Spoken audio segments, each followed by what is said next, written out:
You've got goals for your small business. That's why now's the time to level up your marketing with Constant Contact. With powerful tools to find and connect with new customers, manage your social posts and events, and send automated emails and texts, you'll stand out, stay top of mind, and see results fast. Constant Contact's cutting-edge technology makes marketing easy so you can focus on running your business. Start achieving your small business goals with a free trial at ConstantContact.com today. If you really like this episode, please support our podcast by going to patreon.com/truecrimewives and get lots of great extras.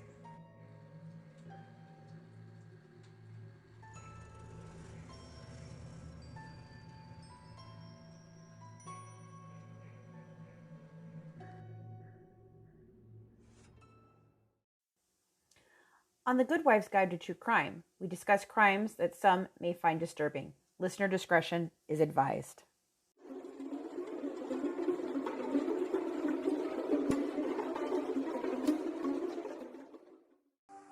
She got the fire. Today's Friday, that's why she going to see the boys tonight. I'm at the bowling alley, hanging out one night, going there to hear a band, and I see this girl. She looks a little different. She doesn't look like she's from around here. Hi, my name is Dee Dee. We're about to leave to go out. Me and Suzette, and Elsie, and Michelle, and Titania. And we're going to go do some tricks. Tonight, we're not treating anyone. This is all much. Turn around. The way she dressed and then carried herself. Designed by Dee Dee. She stood out from the crowd, definitely. You the bad witch or the good witch? She's the good one, I'm the bad one. Okay, we straightened those things out already. Yeah. I was 17 years old. I was wild as a weed, you know. She's a little older than me, but I got her phone number and started dating after that.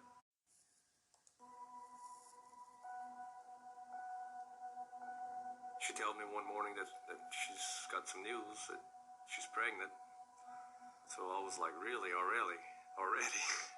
Right away I said, well, I guess we're gonna get married. She was the perfect Southern wife. A really nice girl. Very polite, very generous.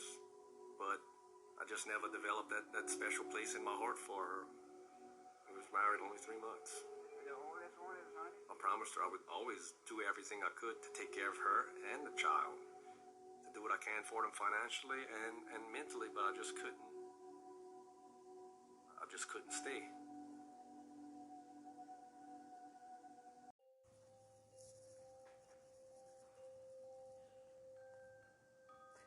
Hey guys, it's Fancy again, and I wanted to share a little bit more about what went into making this podcast and working on our series, Murder by Design, Season 1 being By Proxy. It's been a hard few years, and we've all been a bit spent by it.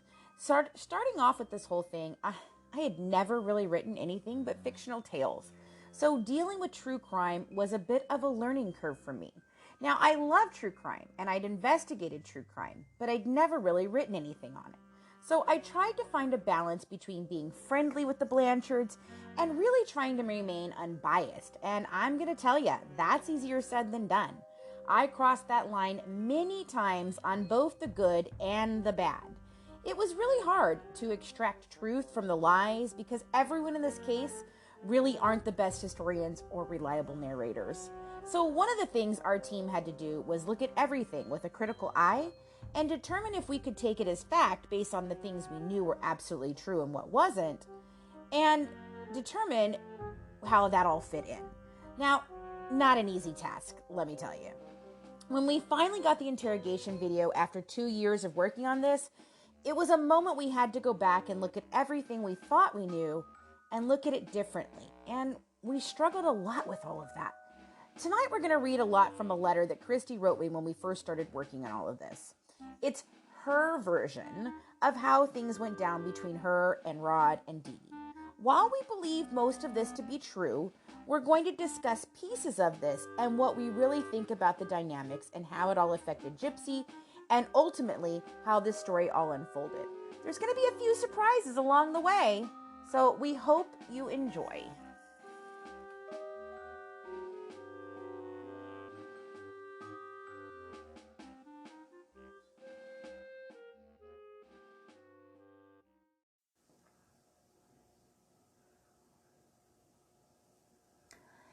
folks, it's time to grab your glass of wine because the good wives, Fancy, Colleen, and Christina, are about to serve up another true crime case.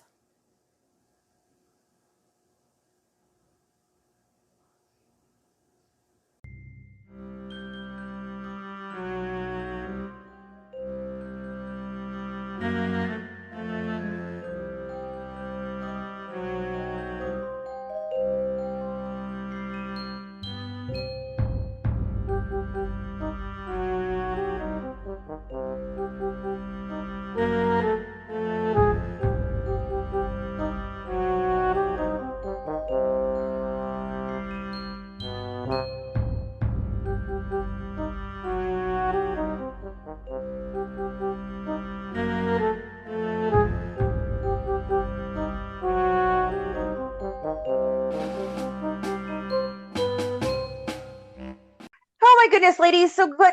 We're back again.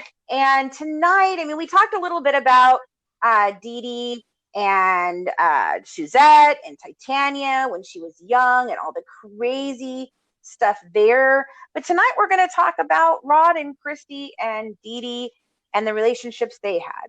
And boy, are they kind of crazy. So it's an interesting triangle right there. It's an interesting triangle. I mean, you've got the best friend for years, then you've got the baby mama, then you've got, oh, I'm going to marry the best friend. Like, it is kind of a crazy little story, Could have been a lifetime So I mean, Rod, movie. It was a Lifetime movie. So Rod was 17 when he met Dee Dee. He was like a senior in high school. Now, Christy is 1 year older than Rod, so she was already graduated. She says she knows who Dee Dee was, sort of, but she never really had a run-in with her because she would have been a freshman when Dee Dee was like a senior or whatever. But she doesn't really remember her very much, but, they had some run-ins. But Christy was with Rod as a friend for 4 years before, and I think he always was sweet on her. She told me a lot of things about them. In high school, he would do different funny things to try to get her attention and stuff. And she kind of just thought he was like, this is an annoying kid. Mm-hmm. Gee, I don't know anything about that. I only married that guy. Right. I mean, I think it's funny how we all end up like with the guy like that, my husband annoyed the ever-living crap out of me, and I've been married for 23 years now. So right, I've been with Tim since 8th grade, so totally know. Did he pull your hair and kick your chair when you were in 7th grade? Because that's what my husband did. No, he just wrote me really cheesy love notes. Aww. And I still have them. You've really been with him that long? Mm-hmm. We're getting married in 2 weeks. Wow. That is so cute. 12 years. Like never anybody else? There was never anyone else for you, huh? Mm-mm. Wow. I guess when you know, right? Oh, yeah. What'd you say, Christina? I love that. I just love stories like that. He's right. Best friends. I mean, sometimes, dating your best friend doesn't work out. You gotta, once you cross that line of passing beyond friendship, then it's like maybe, and you can't go back. And yeah.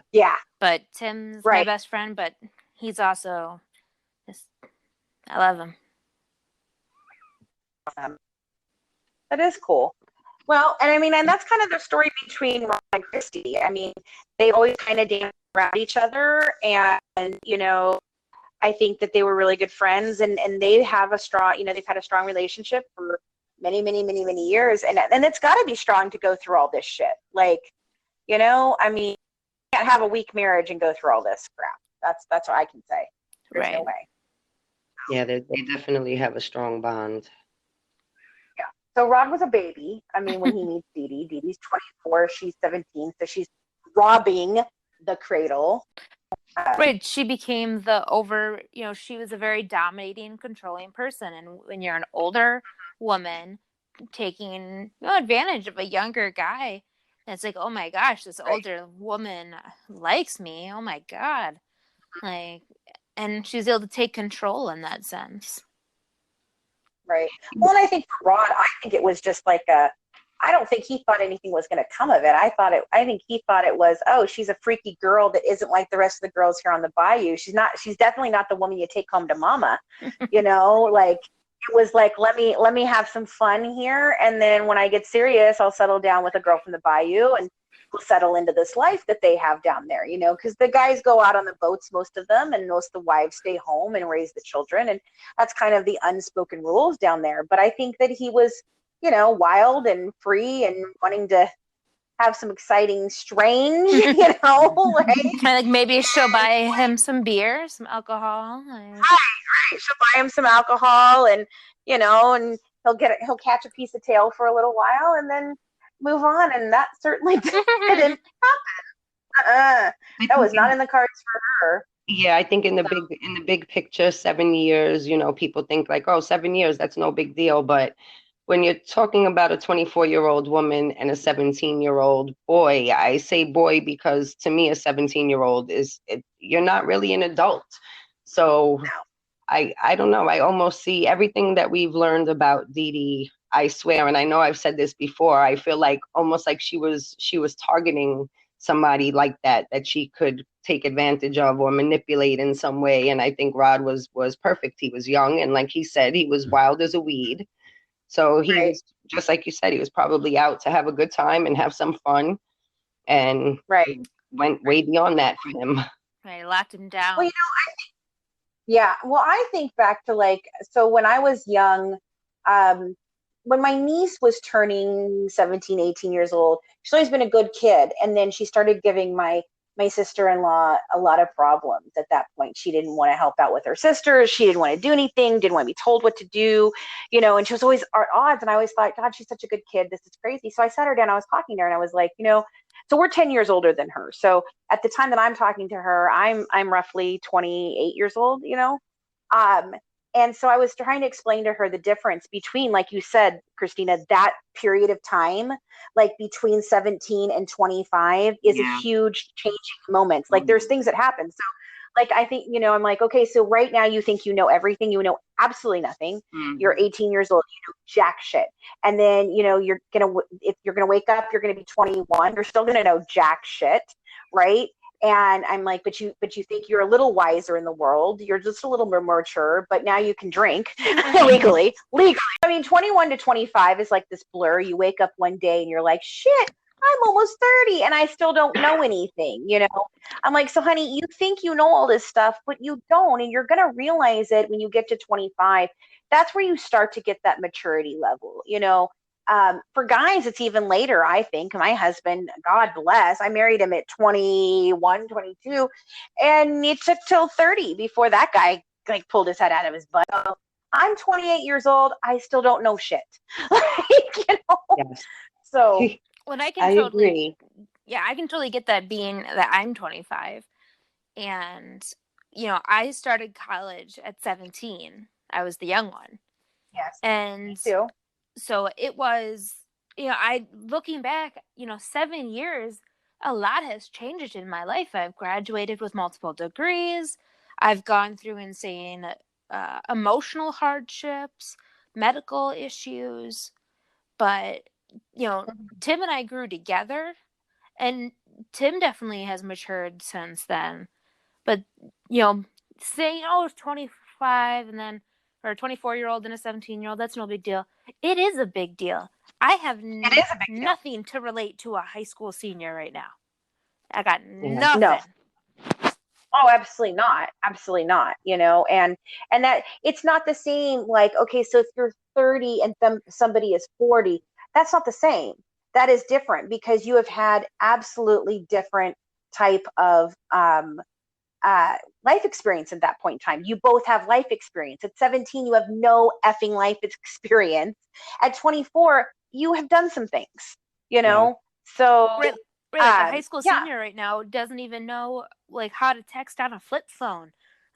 You're too young for me, bro. Right. Right. Well, and there's a story there. I mean, so Christina, you're like, yeah, I think she trapped him into it. She did. And she knew what she was doing. So I tell you guys this every single time. There's a story there, and that's it. There is. So basically, the story goes like this. Rod's mom worked for the library, didn't know who Dee Dee was, because while they were dating, Rod never brought her home to his house. She never brought him home to her house, because I mean, they really only had 3 dates, and she ended up pregnant, and then they got married, right? So I mean, it was a shotgun wedding with a whirlwind of shit. Well, so Dee Dee's or Rod's mom is working at this library, and in walks this girl, comes up, and she's checking out this book on how to get pregnant, and she passes it across, and the lady's like, "Oh, are you trying to get pregnant?" And she's like, "Oh, no, not me. It's for a friend." Asking for a friend, Always for a friend. Well, then Rod announces that his girlfriend is pregnant, and she, the mom is like, "Oh, okay, well, great." And then meets Dee Dee and realizes, "Oh my God, I think that is the girl who checked out that book." So she goes, and this is back when the cards in the beginning of the book is where you pull it out and you see your name and all that, and they stamp it, right? She goes and looks in there, and by God, it is. And she's like, "Oh my God, this girl trapped my son into being married." And I don't know if she even, of course he was going to offer to marry. That's the thing that happens down there. It's like, oh, well, you got a girl pregnant. You did the right thing, right? You make That's an honest woman out of her. Yeah, right. But I don't know if if Dee Dee really thought he would. I think she was, and once he did, I'm sure it was like, oh, okay, well, yeah, I can keep this guy. But I think she just wanted a baby. I'm not even sure she wanted the guy, but I think it turned into that, obviously. But I don't know why I'm surprised. No, it didn't surprise me when I heard it. It was like, really? And then I was like, oh, well, okay, that's crazy that it happened. But well, right, you're I mean, that's just 24 years old going to a library to check out how to get pregnant. Like, something's a little fishy. Oh, for a friend. Well, why didn't your friend go to the library? Right? I'm checking it out for a friend, asking for a friend. But it goes along. I don't disbelieve it, because that story lines up perfectly with exactly who she is and what she does. She decides she wants something, she goes after it, and it lines up with later on, all the books that were found in the house of, like, muscular dystrophy for dummies, and how to cause asthma, or how to prevent it. Like, so, I mean, and obviously it's definitely a pattern, I would say, Absolutely. 100%. Absolutely. Don't go anywhere. The Good Wives will be right back.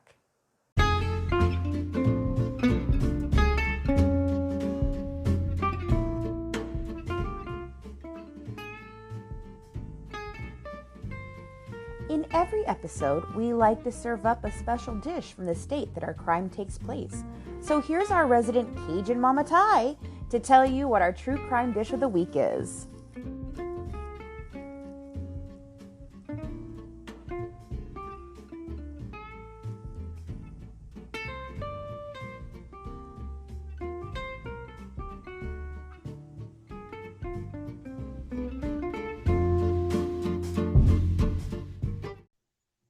Okay, guys, if you love the recipe from the last time, you're going to love this one. New Orleans barbecue shrimp and grits. For those who might think, oh my God, this sounds disgusting, you need to just listen up to the whole recipe.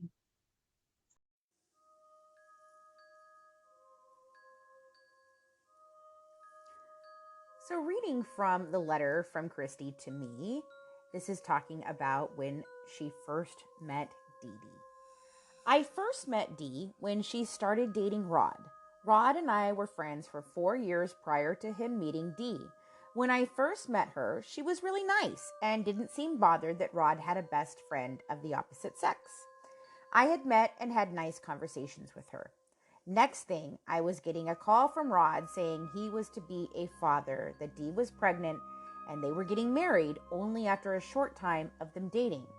I was not happy with the situation because I knew he didn't love her.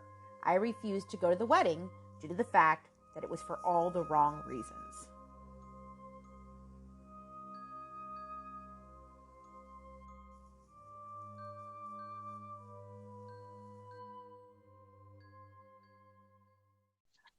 Well, now we've heard from Christy and how, she met Dee Dee and she really thought she was all right. And then, they got married quickly. You don't have to marry somebody you don't love, but you got to admire Rod for trying to do the right thing, Right.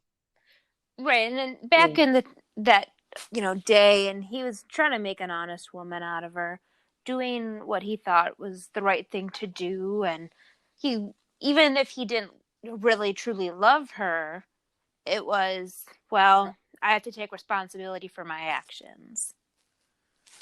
Right. Yeah, give him credit for that, being that he was so young. Yeah, because, a lot of guys would have just bailed out. Oh, yeah. And the wedding night, it's crazy. So Christy thinks, I'm not going to go because maybe if I don't go, he won't get married. He goes ahead and goes with it. And then, so Colleen, here, you're getting married soon. This is an omen for you. So if this happens to you, don't marry Tim. If this happens to you. At least reschedule the wedding. Definitely reschedule. So Rod ends up in jail on wedding night. He is driving in Dee Dee's car to go and pick up his groomsmen, runs off the fucking road into a ditch, totals the car, ends up in jail.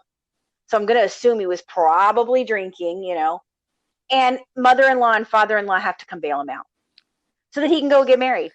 Yeah, that's let's postpone. That's like a bad omen, right? This should have been an omen to you, dude. Like, Tim and I are having 2 weddings, so at least I've got a backup date, but you're having 2 weddings? That's crazy. Yeah, small intimate ceremony and then really big giant one. Oh, interesting. That's different. So they get married, and they end up at this bar afterwards, like the local bar, and Dee Dee's still in her wedding gown, and Rod is still dressed up in his tuxedo and everything.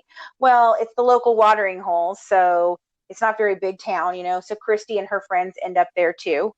And he's flirting with Christy and talking to her, and he pulls her outside, and they're outside talking, and he tries to kiss her, and she's like, excuse me, no. Like, that should have been. It's your wedding day, dude. It's your wedding day. Like, man, that should be like, you should probably get an annulment. Dee Dee must have been in the bathroom or something. I'm surprised Rod had long enough to do that. She had to be using the bathroom when he did that.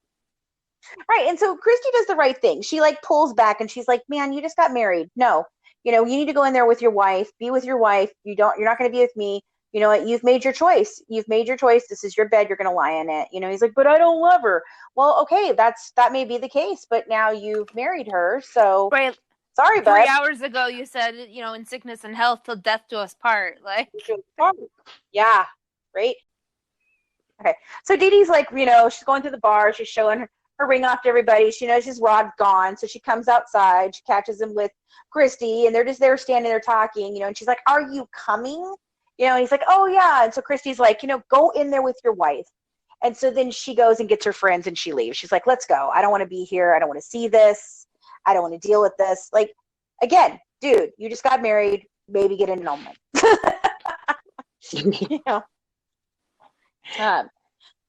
And then they're together long enough. It's like 3 months. He wakes up on his 18th birthday, realizes, I don't love her. No shit, Sherlock, you don't love her? Yeah, you didn't love her 3 months ago either. Mm-hmm.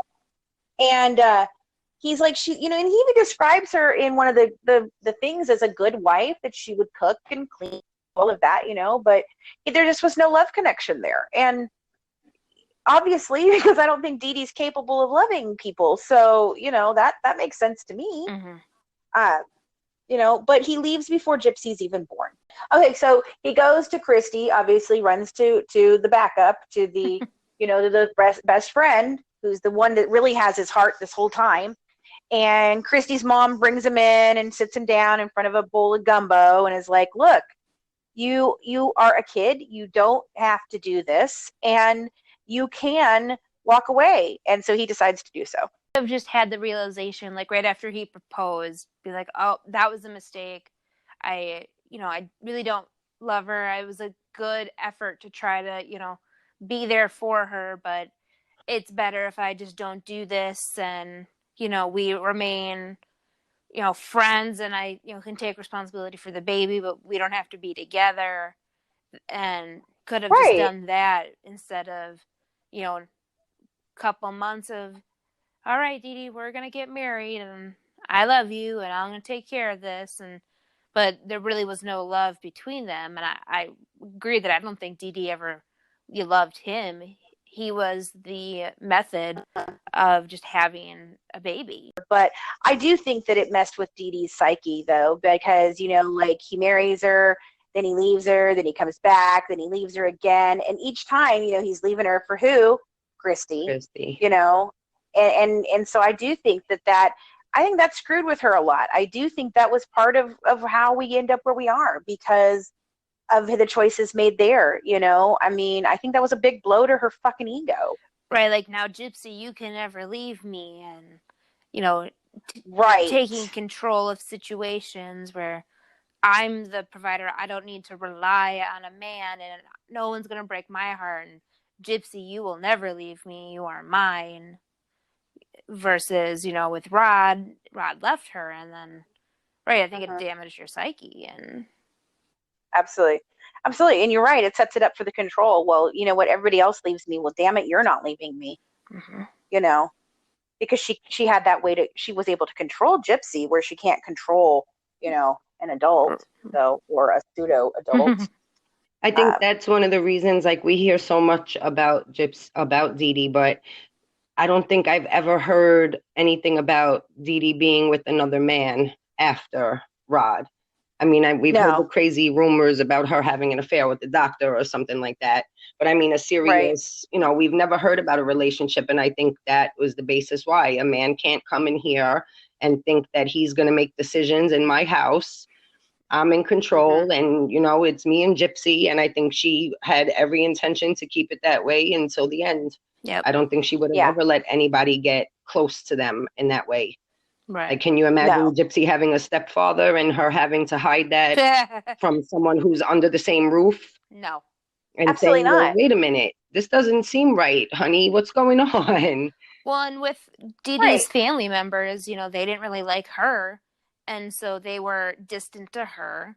And then so she thought, okay, well, Rod's cool. He's younger. I can control him. But then he leaves her. So she's really got nobody, on her side. She had, a couple of her girlfriends, but even they weren't that close.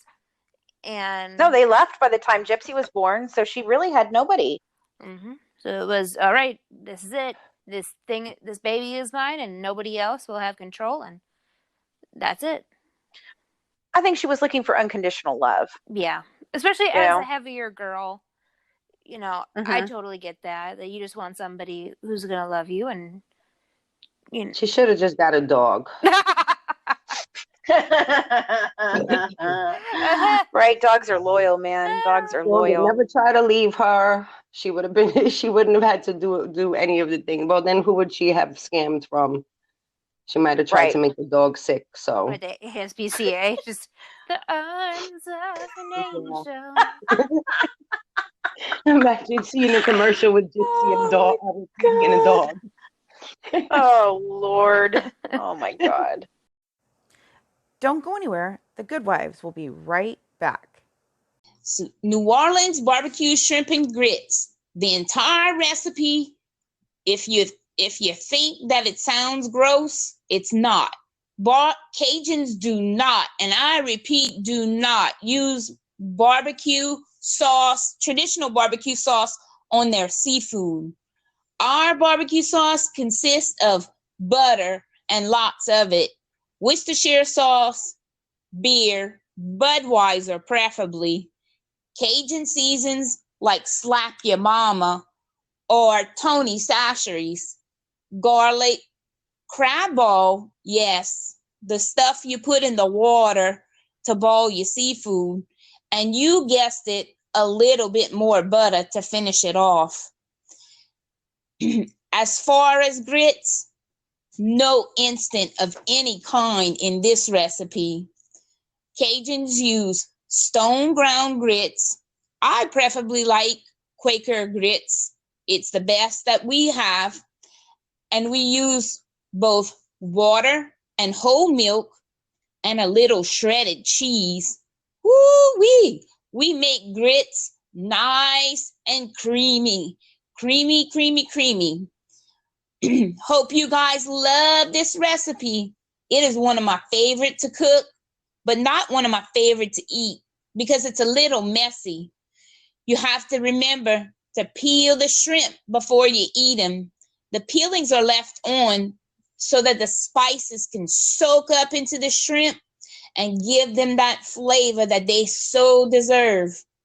The recipe that you find on Patreon will be from the local a local New Orleans restaurant called Manning's on Fulton Street. It has excellent food and a great place to visit if you're ever in the area.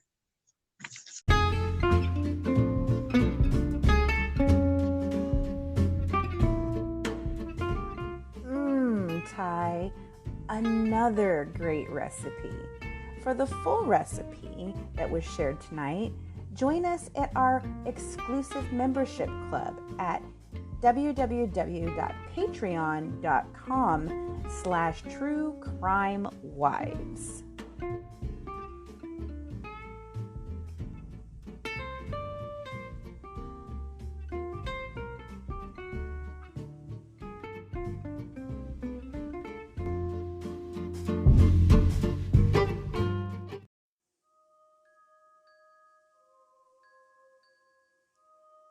So here we are again, reading from Christy's letter to me. And this time we're going to hear a little bit about the beginnings of their relationship. Gypsy was 6 months old at the time Rod and I started dating. We hid the fact we were dating because Dee and I were working together at the hospital. Same floor, same shifts. Dee was a nurse's aide and I was a medical surgical receptionist. I knew it would cause problems when she found out, and when she did find out, she was not happy and asked to change shifts, so we didn't work the same hours. I eventually kept working at the hospital because Rod said he was making enough money as a fisherman to support us. Things were fine for a while with no interference from Dee. Well, abruptly, that did change. I would get calls from Dee's friends saying that Rod told them I was his sister, and they would say they were with him the night before, and I could hear Dee in the background talking and laughing. They couldn't have been with Rod the night they said they were because he was with me. When I called them out on it, they would just hang up.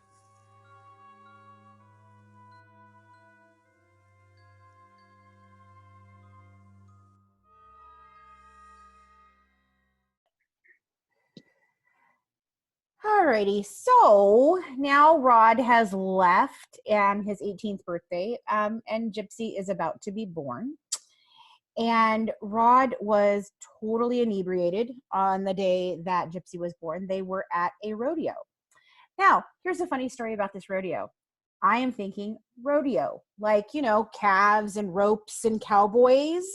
So I wrote the pilot, and the first thing that I put, so Christy calls me up and she's like, why are there cowboys and calves and all of this? And I'm like, because you said rodeo. You guys were at a rodeo, right? She's like, Fancy, a fish rodeo. I'm like, a what? She goes, What is a fish rodeo? Have you guys ever heard of such a thing? No. No. Apparently it's a rodeo where, like, I guess you go and there's all kinds of fish. And there's, like, fishing tournaments and all this crap. I had no idea. I'm writing about freaking rodeos, and she's like, no, Fancy, a rodeo, a fish rodeo. Never heard such a crazy thing in my entire life. It was so hilarious. We laughed for hours. Nope. I'm in Wisconsin. Never. Nope.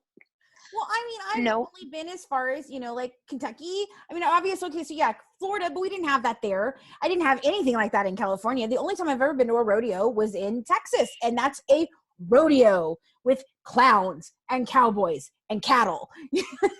But apparently I'm in New York. I don't think I've ever heard of a fish rodeo ever. Yeah, apparently that's a thing down there. I don't know. I like how she said it to you, like, are you nuts? Don't you know? Right, because she had never said fish rodeo, because then I would have been like, what the hell is a fish rodeo? So she's like, yeah. So I mean, we were at this rodeo, and he was totally drunk, and we went back to the hotel, and we were kind of messing around, but not really. And he fell on me, and then we got the phone call that Gypsy was born. So he was like, oh my God, I got to sober up. And then they went, and Gypsy was born, and he was there. And so that was it. But I'm like, nowhere in there did you say anything about fish. Like, why would I think that? I don't know. But funny story. Anyway, so that's my rodeo story. Okay. See, I told you it was funny. It was just a cute little funny That's part. odd. That is odd. Right? Like odd, right? Very odd. Very Like, we do odd. fishing up here. What? Like, we do fish. I guess it's just a regular Tuesday over there. Right. Who knows what's going on down there? Like, literally, I had to look it up, and it is a thing. I was like, oh, well, that's interesting. So I thought, like, maybe, like, beta fish fighting. Like, that's what I thought it was going to be like when you first said it. Like, okay.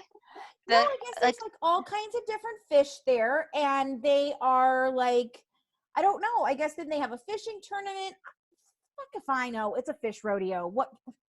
Well, when you say rodeo, I think of the lasso. So when you said fish Yes. rodeo, I'm like, what are these people trying to catch fish with ropes? Like, what is that? Okay, I learned something new I today. learned something new today. I don't know. And yeah, she said it to me like, absolutely, like, I should just, why the hell would you not know what that is? I don't know, no. Christy, maybe because I don't live in Louisiana. Huh? Anyway. You know, I really just see Dee Dee as like this trifling bitch. Like, who is this person at 30 some odd years old getting her friends to freaking call the new girlfriend and like feeding her shit in the background and go and doing this? Like, and furthermore, who are these damn friends?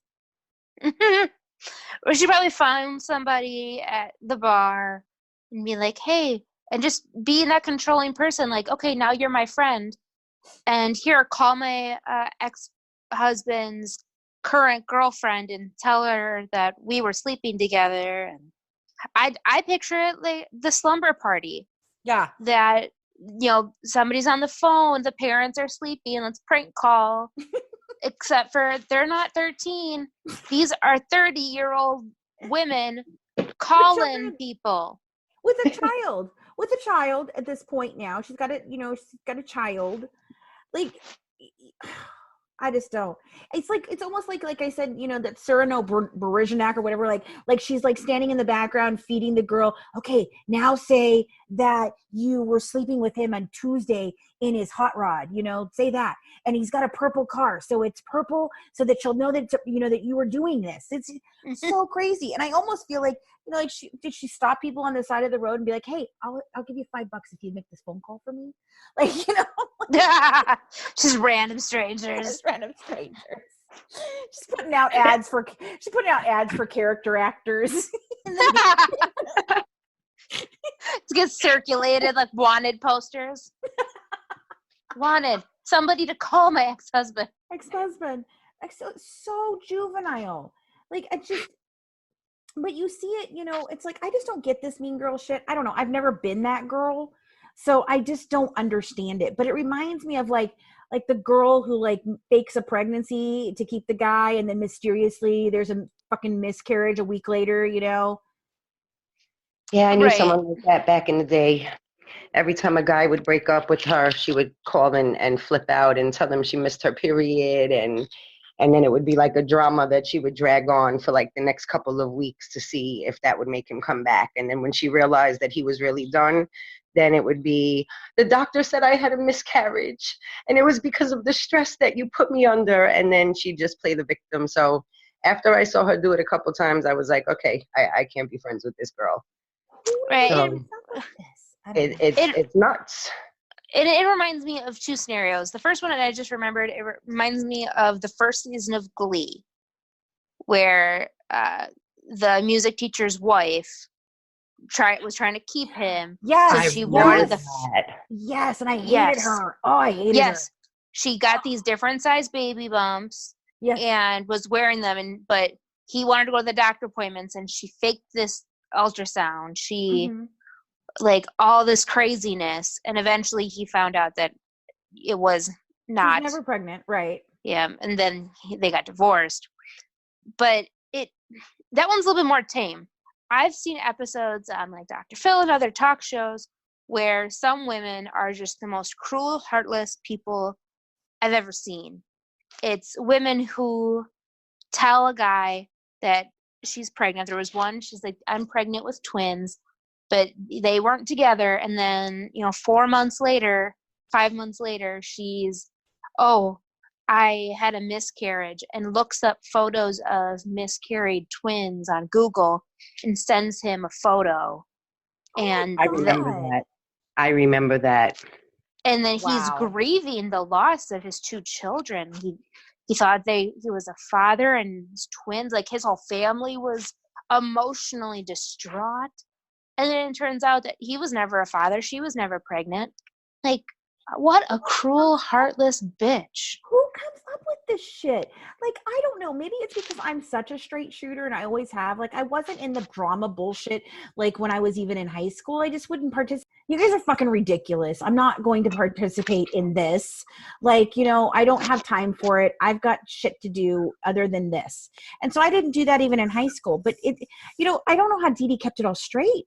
Like, I really don't. Like, I mean, this is long before, like, Excel. So how is she keeping it all straight? I mean, I don't know. I think she had, like, a Rolodex, a journal, somewhere at some point in time that she was writing who she told, what, and when, and that way she could keep it straight. And, maybe after, 15 years of knowing the lies that she didn't need it anymore and destroyed it, but in the beginning, there was so many lies that she had to keep straight. It had to have been written somewhere. Well, do you guys remember, like, I don't know, and this is dating myself now, but this old stepfather movies where, like, the guy has, like, a several different families, and then he kills those families when the lie falls apart? Like, do you remember those movies?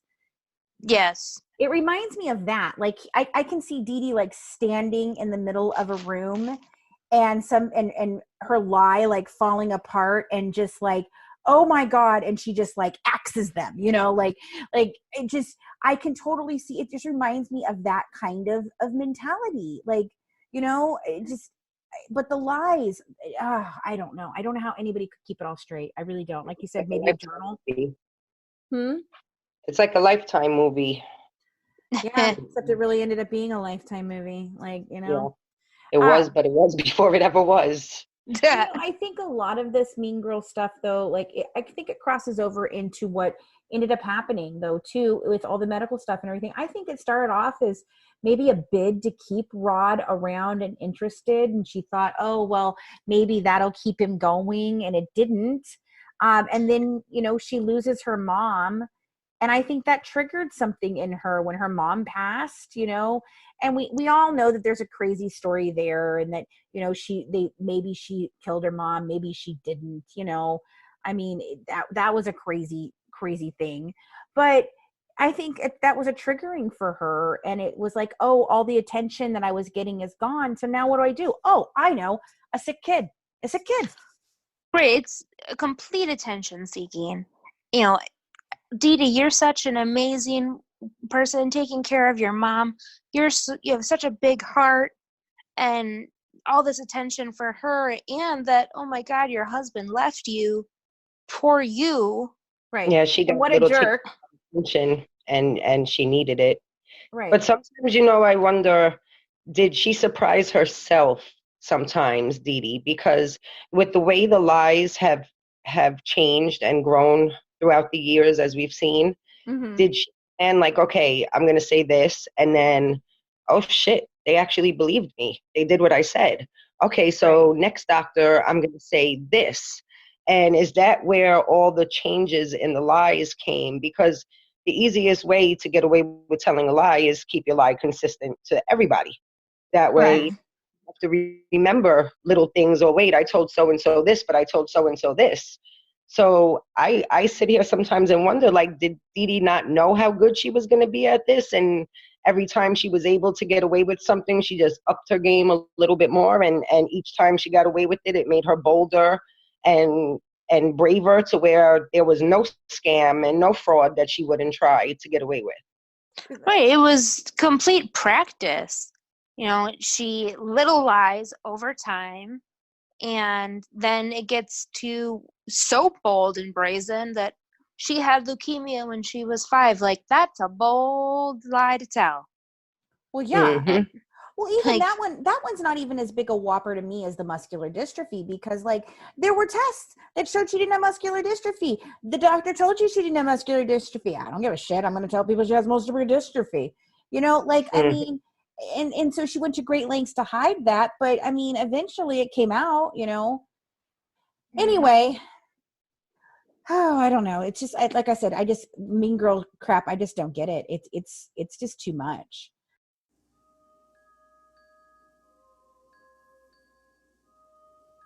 In this part of the letter, we're going to hear about Rod and Christy getting engaged and a crazy stunt that Dee Dee tried to pull.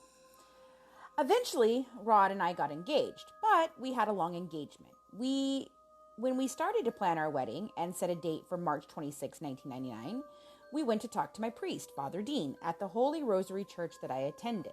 Since Rod was married before and did not have a church wedding, we were allowed to. As Father Dean and I were talking, he's a longtime family friend. I told him not to be surprised if Rod's ex-wife called and started trouble. Father Dean said, I don't think she'll cause trouble, and left it at that. The following day, Father Dean called me and told me Dee had called him, telling him how dare he try to marry Rod and I because they were still married. He proceeded to tell her he had a copy of their divorce decree and asked her if she wanted to set up a meeting. She said yes. So they set one up for the following day, but she never showed up. I couldn't believe she called and lied to a priest, God's right-hand man here on earth.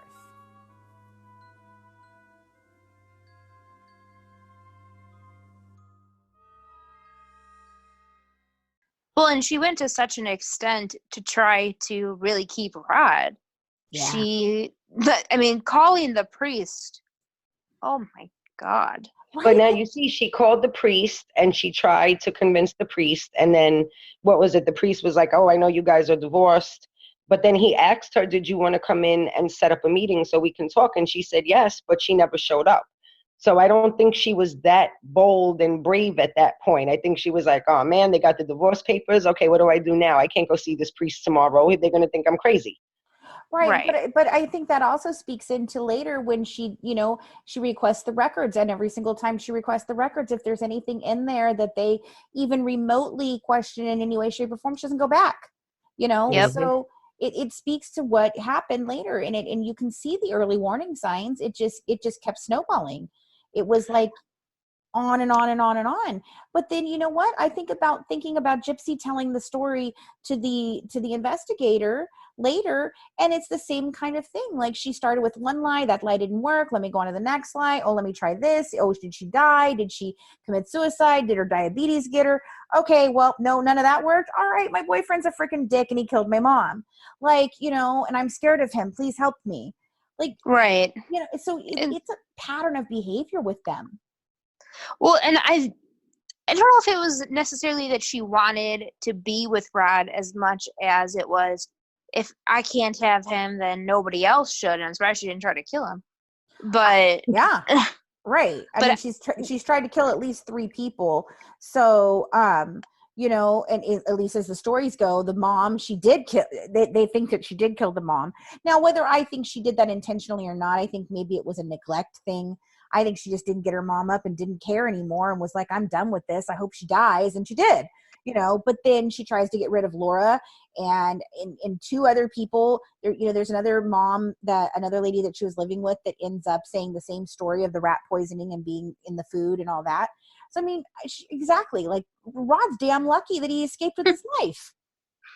I always picture, you know, if somebody is, you know, objecting to a marriage, that it's the does anybody here, object or stand your piece, accept your piece, whatever. And, I object. Like, right, you don't call the priest right. on your own time and secretly do it. Like, Well, could you have imagined her rolling into the church with Gypsy in the wheelchair and trying to sneak in and wait for the priest to say that? Does anyone here object? Right? Does anyone object? Right? I do. I object. And and I can literally see her like making Gypsy say it, like, I object. Yes. That's my dad. Yes. That is. And then there's Dee Dee standing behind her with like a pillow shoved up underneath her thing. I've got your baby. I've been with him the whole time. We're pregnant with twins. He's been cheating on you. Don't you remember those phone calls my friends made to you?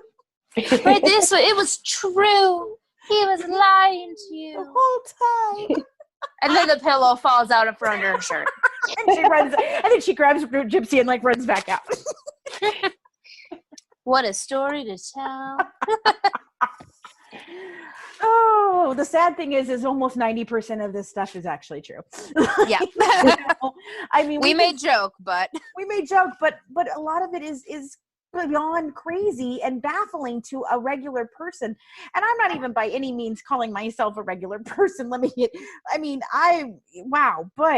it's just like, you think about it, you're like, who really in their right mind comes up with anything like this? And obviously they're not in their right mind, but who even in their wrong mind, like a crazy person, I don't know if anybody could come up with all of this shit. Like, it's astounding. Just when you think you've heard it all, it's something else that you're like, what? Wait, what? Say it again. I didn't catch you the first time. My brain needs time to I know register. I didn't hear what I thought I just heard. Right. It's like that's not the true. spinning wheel of death is what I call it, like on a Mac, when it just keeps going and going and going. It's processing the information. Frozen, like. That's funny. That is so funny. But anyway, yeah, so she tries to break up this wedding. That doesn't work. And then, she basically holds Gypsy hostage from them as much as she can. Like, you can't see her. She wouldn't let, Christy and Rod were together quite a long time before they actually even got married. They'd already had Dylan, so it had been years at this point. And she wouldn't let she wouldn't let Rod and Christy see Gypsy until Christy was married to Rod. Even though she's got a kid with them, they've been living together for a long. Nope, you're not seeing her. So it's like this just ultimate control factor with her. Right, I was just gonna say, it's controlling, it's manipulative, it's it has to be her way or the highway. And it was Rod, you can't see her until you've met X, Y, and Z, but as soon as you met X, Y, and Z, I changed what X, Y, and Z are. Right. Don't go anywhere. The Good Wives will be right back. What if you could be a true crime detective right from the comfort of your own home? Dispatch is an interactive serial mystery that unfolds over several months. Imagine the experience of an escape room in your own home, a new kind of escape called Dispatch. It's a subscription box that is a step apart from everyday entertainment, better than a book, more engaging than television. Think of it as an immersive mystery where you wear the detective hat. The story begins with the first delivery, or dispatch, if you will. In it, you'll find physical clues that lead you to the web and back to the real world to unravel a mysterious crime. Grab a friend, the whole family, and your thinking cap, and get ready to put your heads together for one mind-bending ride, as additional details are revealed with every package. Check out the description for a special link to grab your dispatch box today and start your own true crime detectiving.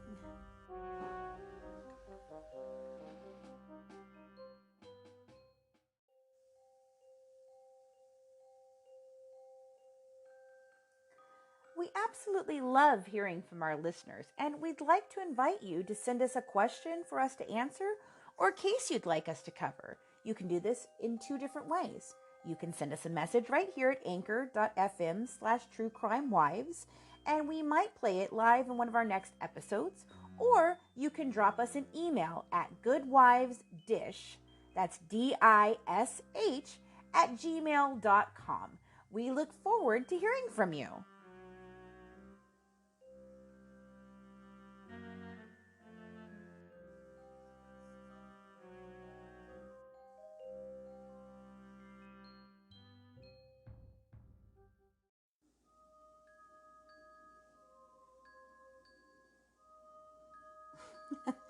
And Dee Dee's antics continue on as Christy describes all about how she would continuously call Rod to court. Dee and I would get in an argument, and a week or so after the argument, Rod would get a subpoena to go to court. She took him to court quite often. I eventually just ignored her, and she quit bringing him to court. And she didn't even want us to put Gypsy on private insurance.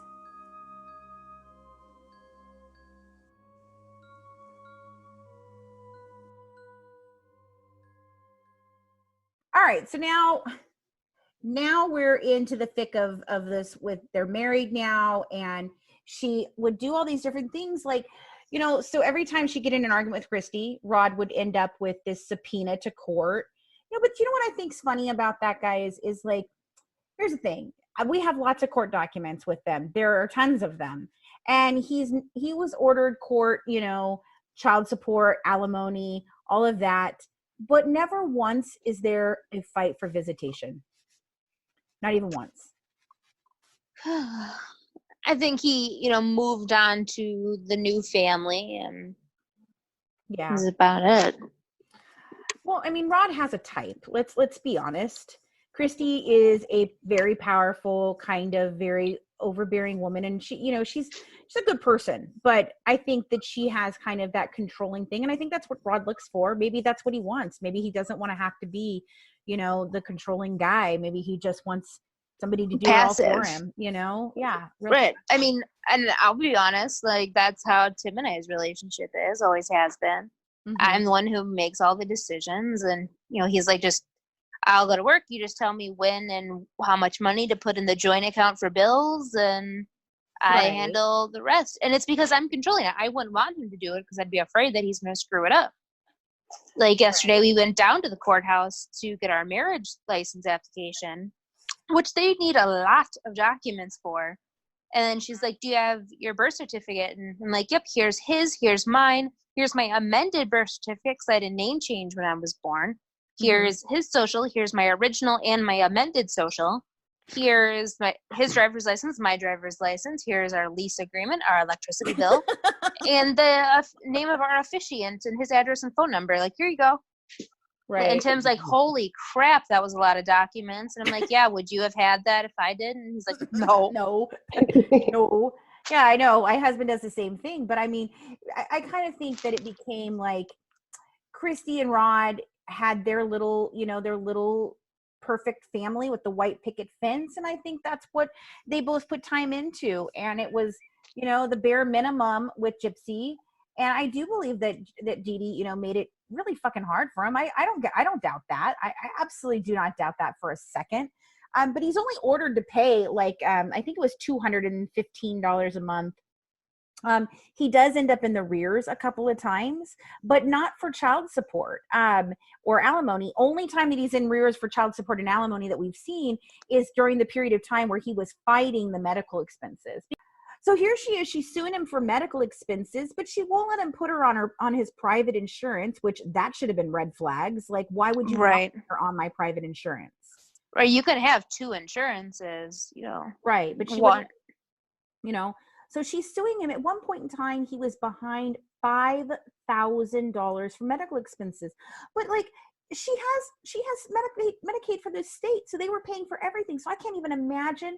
Christy says that it was like Band-Aids and gauze and all these other different things that she was like, you owe me for all of this. Like, she didn't want to have to pay for anything to take Right, care. like here's the receipts from Walgreens. Yeah. Like, Right.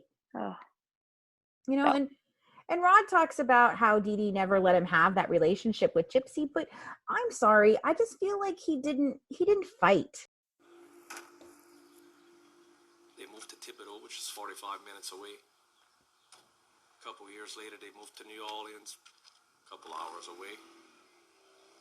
As she got older, they moved further and further and further away. It got harder and harder to see her. I'd go to their house and visit a couple hours, hang out. But when Gypsy and I would start building a little closeness, a little bond and everything, it'd be 3 or 4 months before we can get back together and rebuild upon that. It seemed like Dee Dee was never letting us build that father-daughter relationship that you're supposed to have with your children.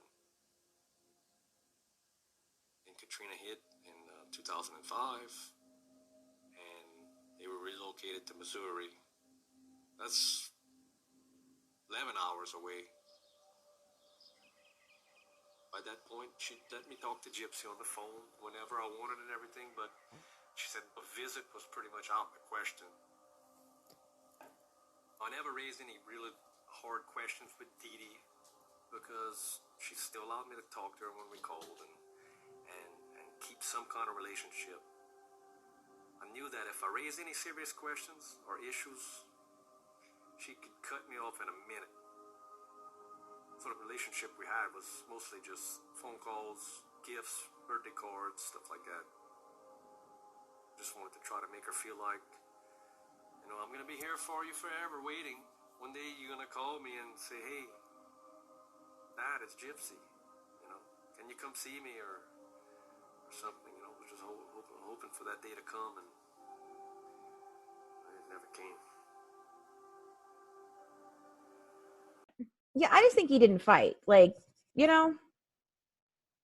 as many times as she took him to court, that's why it surprised me that he didn't fight. If she would have just took him to court one time and he was put on child support and he had to make this payment and that was it, and he never fought, I'd be like, all right, well, he was a young guy. It happens a lot. It's happened in my own life. You have your first child young and then you split up, and my son's father went on to have 2 more sons and he lives with them. So he's there for a lot of things that he wasn't there for with my son. Mm-hmm. So it's not the right thing, but I've seen it so many times before. But when I see a guy who the baby's mom is vindictive and is back and forth in court every time he does something that she doesn't like, I've never known a guy that didn't fight back. Like, you know what? Well, I want to see my kid more then. Right. You're not going to take all this money from me, but I can't say, hey, I'm coming to pick up my kid for the week. But he never fought, and she took him to court a lot. A lot. Anytime she got mad, she took him to court. And the thing is I understand a little bit, okay? Like, but the thing, I don't know. Here's my thing. They don't ever go to any doctor's visits. And they try to say that that's because she never told him about the doctor's visits or whatever. Okay, I can understand that she didn't tell you about the doctor's visits, but then why would you not go and ask the doctor to tell you what's going on? You have a right to those medical records just as much as she does. And right, you're the father. And you already know that she lies about a lot of different things. So why would you ever not question her at all? Like, I just kind of think it was like out of sight, out of mind for him. And he was just like, all right, she can just deal with that thing. I don't know. I don't want to deal with it. Yeah, as long as I'm giving some money, I'm doing my part. Right. And you can have the headache, because I think back to Christy saying when Gypsy went missing, and the first thing that went through her mind was, how am I going to take care of this kid? And she's not a kid, she was an adult at that time, but how am I going to take care of this disabled child? And I kind of feel like that's what they thought. Like, well, I'm not going to fight for visitation. I don't know how to take care of her. What would I do with her on a weekend? I can't have all that at my house. I don't know what to do if she has a seizure. So fuck it. I'm just going to let her stay with her mom, and I'll show up on a Sunday to go to the good, the gumbo games. But that's it. I just don't understand that if it were my child, I would have wanted to know every single thing. I would have talked to every single doctor. I would have wanted to know everything. And I would have also questioned, like, she seems to be getting sicker and sicker and sicker. Is there any plan for this child to get better? Or are we really looking at a child that's going to die? Like, what is going on here? Well, Yeah, right. And if he, when Dee Dee said Gypsy wouldn't live past, what was it, 18 or 21? She started off with that 12. right there, She started off with 12, then it was like early teens, like 16, you know, she makes it to 18. He still doesn't question anything. Yeah, so you have all these red flags and never question anything, never speak up in court and say, Your Honor, something is wrong with this. You know, she doesn't let me come see my child when I want to. She doesn't let me go to these doctor's visits. She's telling me my child is going to die by this age. I want to be a part of my child's life, and she's not letting me. He never once did that. No. right, And you as can a say parent it. now, I don't understand it as a parent, especially knowing your child is sick, why you wouldn't do everything in your power to be there. Right. Well, right. And then when you're in the court and you're concerned that your kid is very sick, but you can't, you know anything about really her medical life for sure. It's always, well, she has something similar like this. You can tell the court while you're there, since you're there so much, be like, hey, can I have the right to a second opinion? Can I take my daughter to this doctor just to confirm what's going on with her? Right, well, like, Exactly. the same thing. Like, she's suing me for $5,000, and I don't even know what the fuck is wrong with my kid. Like, I need to know what's wrong with my kid. I'm not paying $5,000 for shit that I don't know what's wrong with my kid. I'm never allowed. She has Medicaid, and I'm offering private health insurance, but she's suing me for $5,000 for medical. Right. It just doesn't add up. I mean, it literally doesn't add up. I don't get it. I don't know. There's something that just doesn't make sense to me in all of that. It really just, it boggles my mind. And I don't know if it's stupidity in the fact that they didn't, know to ask questions, or if it is, if it's something else. Like I don't know. But you know what? Okay. So here's a crazy thing. There are people that have known Rod and Christy their entire lives. And until this whole thing with the murder happened, they didn't know Gypsy existed. Yep. Which is, yeah, that's a testimony to how important Gypsy was in their life. Right, because she stayed in Louisiana until she was 15. It's not like she left when she was 4. Right. It was you could have pictures in your house of you and your daughter. There are pictures. We've seen them. There's few, but there are. Right. Put that picture up on the wall. Like, this is my daughter. She's really sick, and I love her. That she's a part of our family. Mm-hmm. And your friends, you tell them, like, oh yeah, I can't hang out, this weekend. I can't go to the barbecue because I'm hanging out with Gypsy. All right. So, the thing is that I think what's crazy about that too, though, is like, here's the wheelchair situation. She's 7. She ends up in this wheelchair. Yeah, she'd had a walker beforehand or whatever, and she tried to tell him, okay, muscular dystrophy, or she's got a bone disease or degenerative thing with her muscles or whatever. But here's what happens. Okay, you knew she got in a car accident or a motorcycle incident, and then magically now she can't walk. She's in a thing. So which one is it? Is it that she was in a motorcycle incident that paralyzed her, or is it because of the muscular dystrophy that you've been telling me about for years? See, that would have been a red flag to me. I would have been like, what? Which story? Right, inconsistencies. Yeah, pick a story.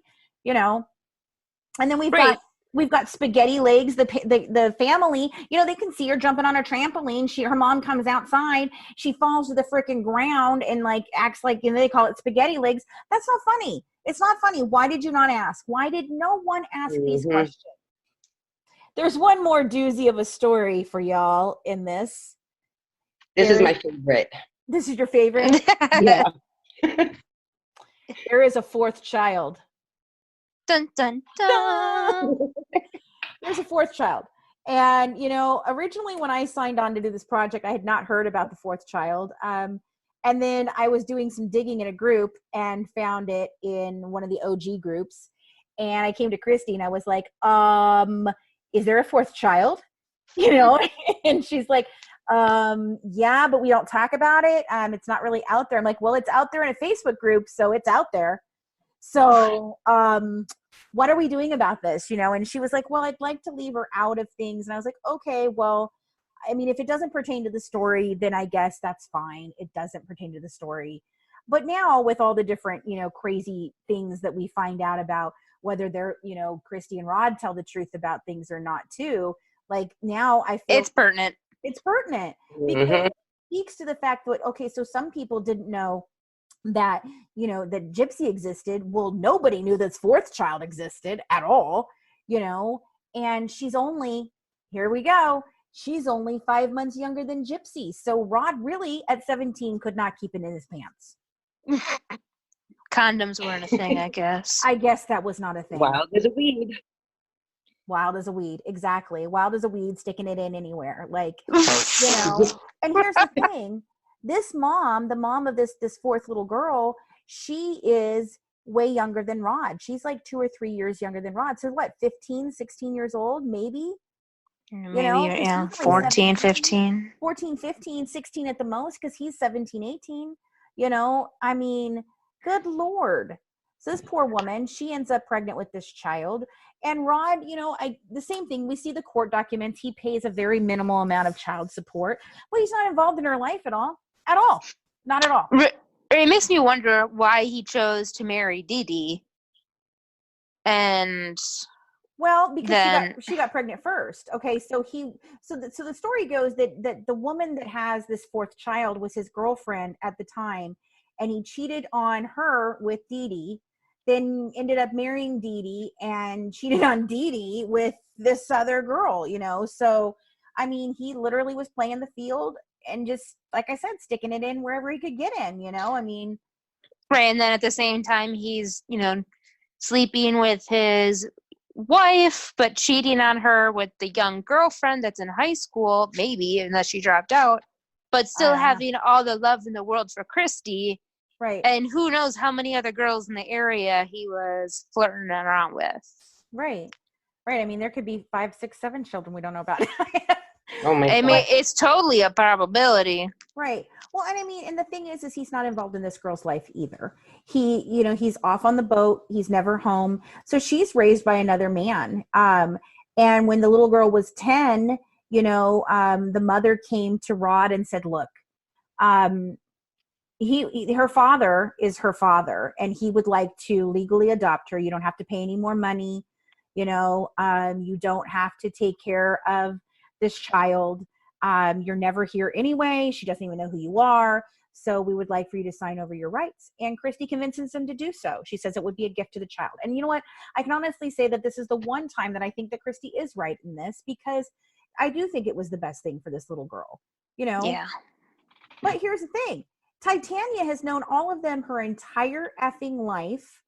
And she will tell you she didn't know about this fourth child either until she was on the team working with us. Nicolette's mom, Jill, and my younger sister went to high school together. I remember Jill becoming pregnant in high school, but I never knew who her daughter's father was. Several years later, I heard that Jill was marrying Marty, and he was going to adopt Nicolette.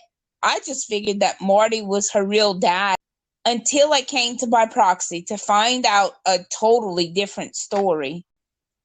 I remember going into a chat room to check up on that day's news and the new information about by proxy, and stumbling on a conversation between Fancy and Christy about how Mia has a relationship with Rod's other daughter, the one that he signed the rights over.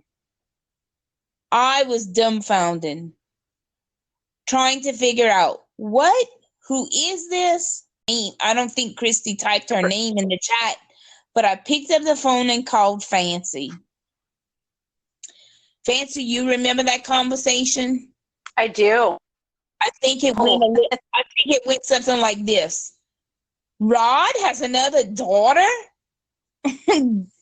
Did I miss something? Oh my God. How did I miss this? And you kept telling me, it's okay. We're going to figure I can't believe you didn't know this. And so that's when I found out Rod's other daughter's name was Nicolette. And then I put 2 and 2 together because Nicolette wasn't a common name. And I knew the only Nicolette I knew was Marty and Jill's Nicolette. Now it all made sense. I don't think I even realized until not that long ago that Nicolette was only 6 months younger than Gypsy. I didn't realize that. That was crazy. But you know that boy Rod couldn't keep his hands to himself. It's like a Maury show. It is. Or Jerry Springer. Like, it's just, here's my secret offspring that in this small town, still nobody knew was mine. You know, like, there's a 99.9% chance that you are the father. Like, yes. I DVR. That is exactly how it goes. And they're like, oh, I swear that's not my kid. No, never slept with her ever. Right. You dog. I know. And but that's what you're right. It's like a Maury Povich show. I mean, I feel like Sally Jesse with the red glasses right now, you know? Funny thing is I did have red glasses at one point in time. So did I. Me too. Everyone needs fun in what's in their life.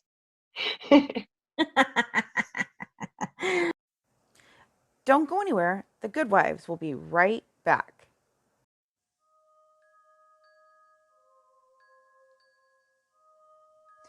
Every great podcast needs a great website.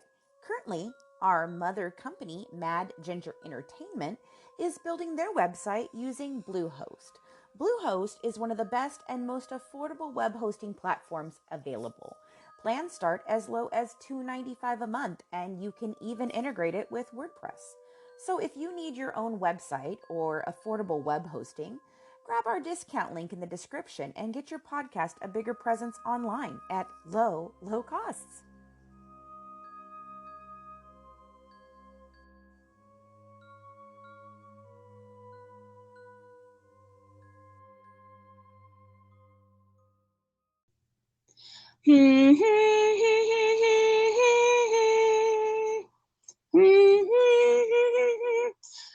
Oh, hey guys. I was waiting for you guys while listening to some of my Cajun music. It's me, Cajun Mama Ty, coming to you and just with that, guess what? French word of the day. The word I've chosen has a special meaning, not only to me, but also to my oldest daughter. She and I were both blessed to have this as our middle name. Today's French word of the day is ami. Ami in French is the female version of friend. I was lucky many, many years ago to have been blessed to have this as my middle name. And when I gave birth to my daughter 20 years ago, I passed it along to her. The only difference was her entire name was French. Bonjour, Angelique, ami. So in all of this, I mean, I don't know. I've gone back and forth on my feelings about Rod. Not so much about Christy. I mean, Christy is who Christy is, and she's just the stepmother. I mean, yeah, can she influence Rod? Sure. But ultimately, Rod makes his own choices, and he made shitty choices. And I think about, you know, when I first came out, I used to try to make excuses for Rod's behavior. But, you know, I think that when I started off, I was having trouble with my own dad. So my dad left when I was 6. And I didn't see my dad again until I was 17 when I called him because I was pissed off at my mom. And, you know, the very first thing that my dad ever said to me when I called him was, I've been waiting for you to call me this whole time. Well, where the hell have you been? Like, seriously, he knew where I was. He just didn't care. He did not come to try to fight my mom to see me, nothing. So you can say that all you want, but he made bad choices too. And so when I first started off, I was trying to repair a relationship with my father. So I was trying to justify my own father's actions. So I justified Rod's actions, you know? Yeah. And Well, I think, Sorry. No. The only justification I've ever had for Rod is the same justification that I've had for Gypsy, and that was their age at the time. But with age, that only lasts so long before that's no longer a valid excuse.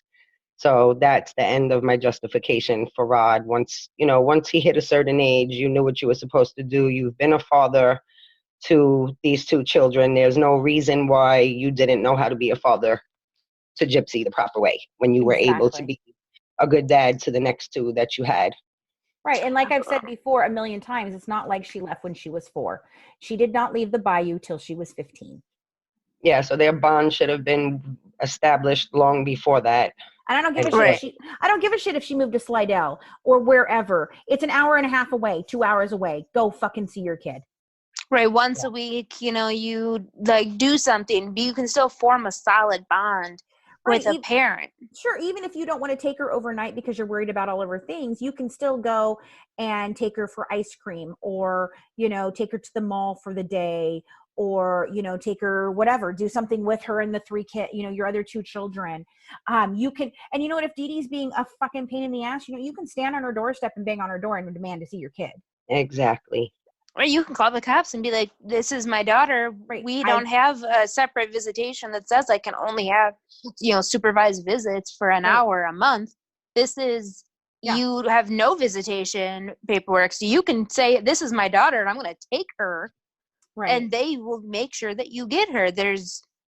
Unless there's court paperwork, you can demand to see your child. My experience with my dad, he left when I was 4. He was an addict and he didn't pay child support. He didn't see us, but every once in a while, I guess he would be like on a binge and he would call my mom and threaten, well, I'm taking you to court and I'm getting my kids. And then we wouldn't hear from him for another few months and it would be the same phone call, but he never followed through with anything. And then when I was 13, he died, but we didn't know he died until I was 16.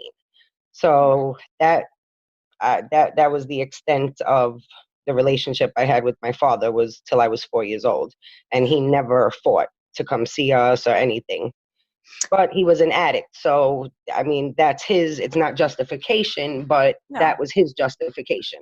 But see, my dad wasn't. My dad was just a shitty parent. And I'm sorry, you know what? That's what Rod was. He was a shitty parent. I don't care. And to be honest with you, I kind of feel like that it's bred down there as the guy, like I said earlier, the guy goes to the boat, he goes off, he does whatever, the women raise the children. I mean, I think it was bred into him. Like the only reason he saw Dylan and Mia is because he lived there. Like, I don't think if he had not lived there, I don't believe that he would have had a good relationship with either one of those kids either. Yeah. Do you think for the both of you that it was easier or harder being a girl whose father left? But you were raised by your mothers or grandmothers. Well, I was raised by my mom, and it was hard for me because, like I said, my mother was very sick. And so a lot of the medications made my mom really, really kind of volatile and angry all the time. And as she got older, she came off of some of those medications. My mom's whole persona changed. I can say that I think it made me very tough, but it also made me I have issues. I have intimacy issues. I have abandonment issues of like, that everybody's just going to leave. And I've had to work through those. But growing up, I do think like, I used to think, well, why was I not good enough for my dad to be here? And when I was going through boy troubles or things like that, I would wonder why my dad wasn't there. That was hard. What about you, Christina? Do you think it was harder or, In some ways, I think it was harder. But then, like for me, I think it affected me a lot with relationships as I got older because I never had that father figure to show me the right way a man was supposed to treat a woman. But then I look at my brother, and my brother, he also had it hard because he was never taught by a man how to be a man. Right. So I guess that's, I don't know if it's, maybe for me it was a little bit easier because I could look to my mother and see what I'm supposed to be like, and my brother didn't have that. So maybe I think it was a little bit easier for me. Like I'm thinking, that it might be, this is, in terms of Gypsy now, and even the past years, how the relationships that she sought with men, Right. Mm-hmm. that she was looking for a little bit more control because she wanted that father figure, even if it was still controlling. I mean, her mom was controlling, but it's different. It's a guy. Right. Yeah, like the Prince Charming that was going to swoop in and take control and save her and fix everything. Right. And I agree with that, because I can honestly say that was what I was looking for as a young woman. I wanted that savior complex, you know, and I had to get to a point where I realized I could save my damn self. Right. You know, like I didn't need a guy to save me. I was going to save myself.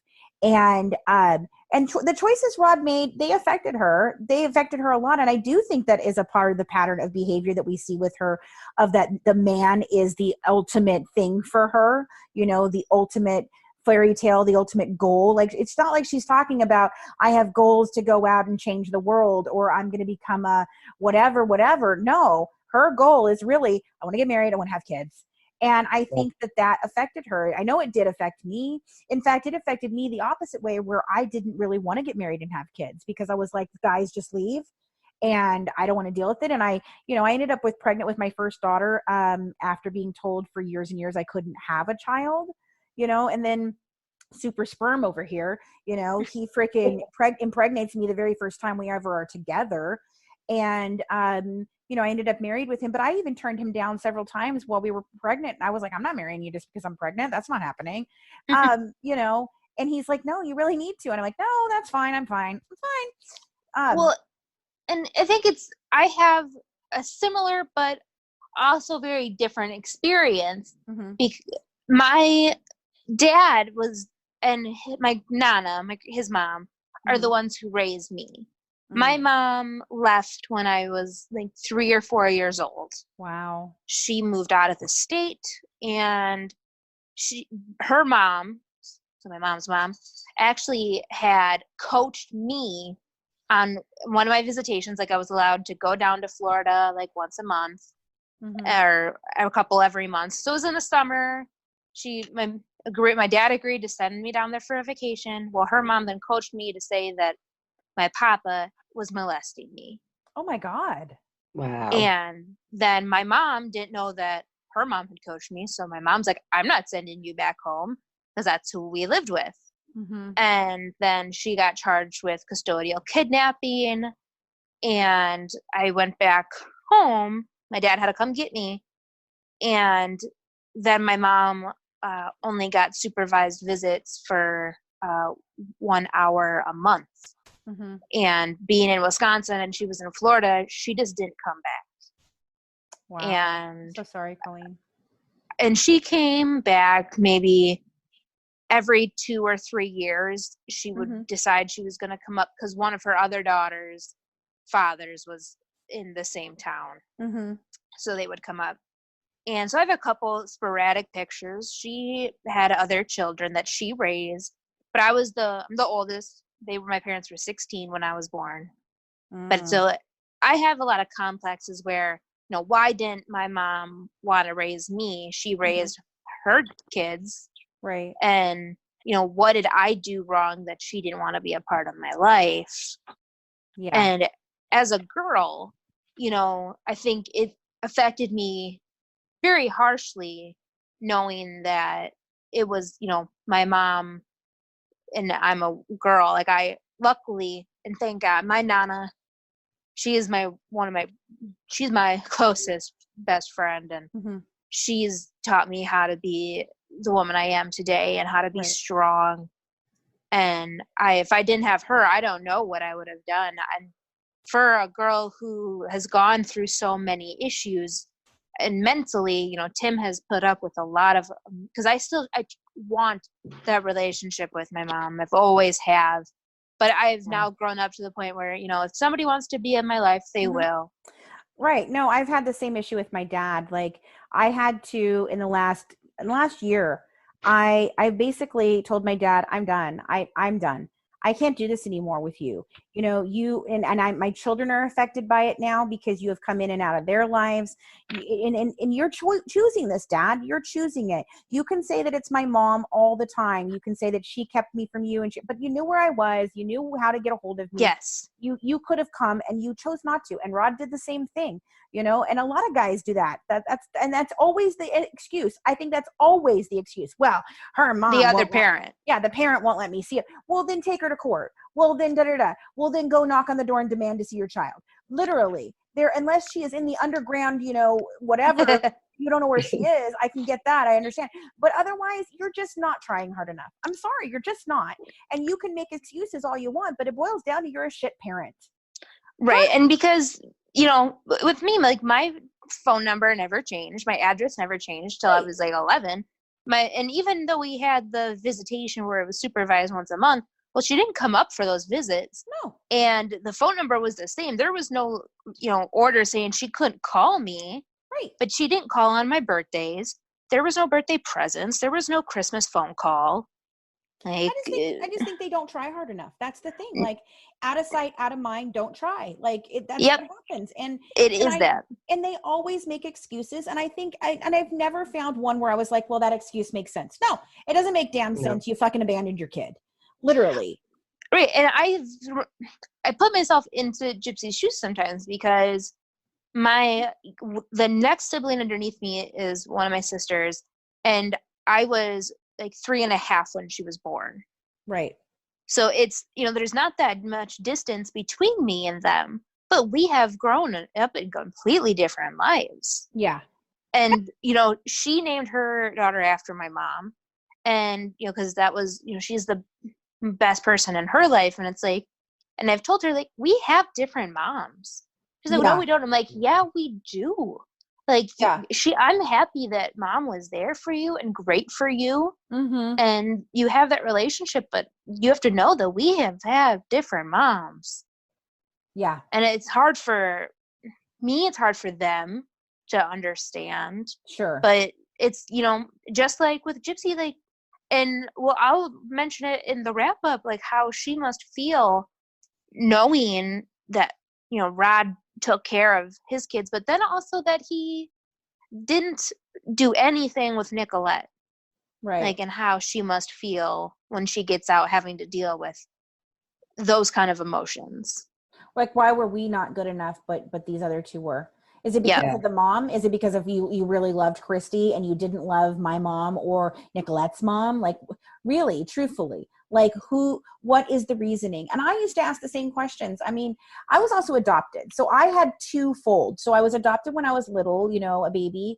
And then, so I always felt like my mom and my dad chose me and, you know, chose to have me. And then my dad just fucking up and vanishes. Like, okay, that's great. What you chose this child. It's not even like you had a child and you didn't want. You wanted me, then you just fucking abandoned me. So I have a lot of issues with that. And like I said, I've never heard an excuse from anybody, from any parent that's not in their child's life that makes any damn sense. If you really want to be there, you will be there. And if you don't, you don't. It's kind of like if a guy really wants to be involved with you, he's going to call you. And if he doesn't, you're not the exception to the rule. He's never going to change. Right. He's just not that into you. He's just not that into you. And that's the same thing. He's just not that into you. And he just wasn't that into being a dad at that point. I don't know what changed. Like I said, I don't know if it was that he loved Christy with his whole heart, and because I don't think it was just being older. I really don't feel like it was just being older. There is more to it than that. Well, I think if it was just age, I think that he would have become the father that he should have been, and he never did. Yes. Right. Right. When he's holding his, you know, next child after Christy gave birth and was like, wow, you know, this is, you know, the miracle of life. And this is my child. Wow. I have to remember that I have 2 other children. Why am I not in their lives? Right. That's kind of what happened with me and my son's father. I was 21, he was 23 when my son was born. And I want to say the first maybe 7.5 years, it was like pulling teeth to get him to actively be a dad. And there were times that I would feel like I was losing my mind, and I would be like, why am I even doing this? Let me just let him be. But I didn't want that for my son. So I always tried to foster that relationship. And then one day he was just there, and it was almost like I couldn't get rid of him after that. He wanted to come to the school, and he wanted to come to the doctor, and he was coming over just to play a video game. And I'm like, well, what's going on? And he's like, well, my girlfriend is pregnant. One day he tells me, and I'm like, well, that's what's going on. Either he realized I can't have another child and be a dad to this child, but not my first child. Right. Or somebody told him that. I still don't know to this day if it was his now, the woman that he's with, if she told him like, well, we can't have a baby and you don't take care of your kid. Right. Well, and here's the thing too, is it's not changing. Okay. Yeah. People are like, but he's there now. No, he's not. He's not. Yeah. He's not. Yeah, he just lives there when he's home. Because if he was there for Gypsy, he would have told her repeatedly over and over again, do not get married in prison. Do not get married in prison. I don't think this is a good idea. You need to go to counseling. You should be in counseling. What are you doing to get better? This is what we need to do. He would have taken the freaking, petition that he started to the governor the 9,000th time that I've asked about it. He never wanted to take it. He started it, never finished it. And that's kind of what I feel like is Rod's whole MO. He starts it and he doesn't finish it. And the only reason that he's still where he is because Christy hangs on and she accepted it. She accepted all of that. She took it on. And I think he enjoys that she guides the whole life. That's why she's the one in the spotlight and he just sits back. You don't hear from Rod. He's not out there talking talking on behalf of his daughter. It's Christy. Yeah, I can't even express it's that Rod wants somebody else to make the decisions for him. Yes. And maybe he has those, a feeling that, I really wish Gypsy would get some counseling. But I don't know if he feels like he can't be the one to talk to her and give her advice now. Right. I'm not in his brain. No. But for both of, Gypsy's family members, if they love her, they would want for her to do what she has to do to get better. Yeah. Whether that's upsetting her or not, she's gonna still be in that jail, whether she's talking to you or not. So you know where she is.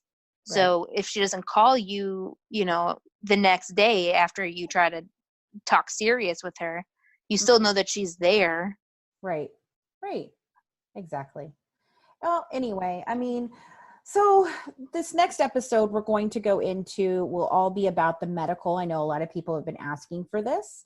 So Colleen will be going through piece by piece, paper by paper. And that's going to be really interesting. It's going to be a long episode. I can tell you that because there's a lot to get through. And then we'll do one more on, so we're going to split it up into two medical in Louisiana, and we'll probably do two more in Missouri, and then we'll finish up Springfield, and then we'll finish up Louisiana by talking about Hurricane Katrina and how they ended up on their journey to Springfield. So guys, thanks for tuning in. We really do appreciate it. Thank you guys. Thank you, Colleen and Christina, for being here with me. I love you guys so much. I love you guys too.